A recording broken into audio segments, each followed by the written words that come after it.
Alors bonjour, vous vous appelez comment? Je m'appelle François Olivier. D'accord. Je suis le responsable et le cuisinier du jardin du Berry. D'accord.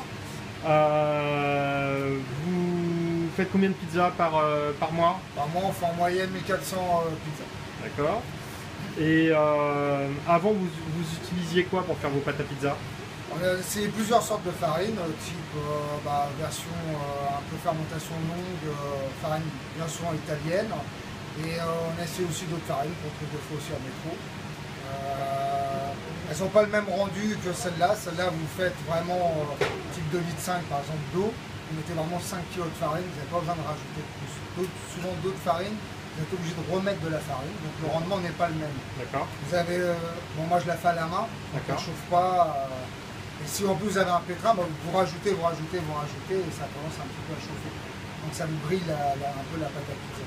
Là, celle-là, vous mettez 5-10 minutes de pétrissage à la main, c'est super rapide et pas le temps de chauffer. D'accord, ça c'est super. Et donc ça fait combien de temps que vous utilisez ce produit? Depuis février, ça fait 6 mois, dès que Pascal m'a proposé ce produit-là, on l'a fait en test, en essai, et on l'a carrément, comme ils ont été généreux, on a pu carrément rien dire aux clients, et hop, on a passé, et aussitôt on a eu les gens se disent « Ah, vous avez changé la pâte à pizza ».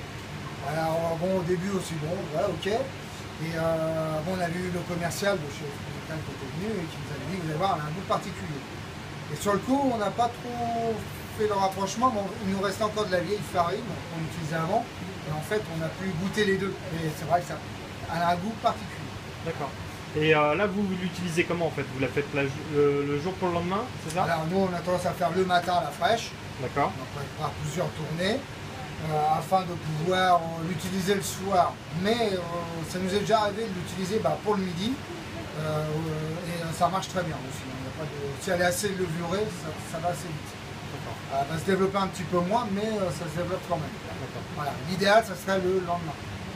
D'accord, c'est toujours pour le lendemain. Ouais. Et donc vous êtes sur four électrique, hein, c'est ça que vous m'avez expliqué?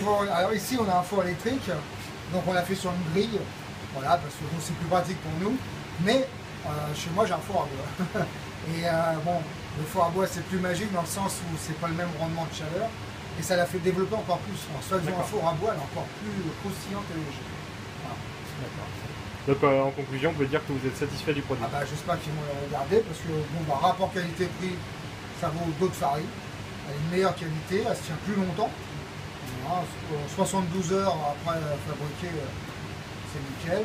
Et donc, bon, il n'y a pas de lieu de... Si ça vous convient, on est obligé de garder. Après, on a nos habitudes avec nos produits, donc après, ça serait dur de rechanger.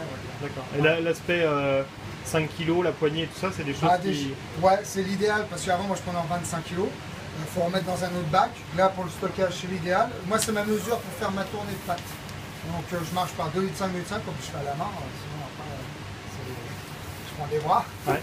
Donc là, c'est l'idéal et un paquet me suffit. Alors qu'avant, je le prenais dans mon bac et j'étais obligé toujours de rajouter. D'accord. En fait, on dépassait les 5 kilos.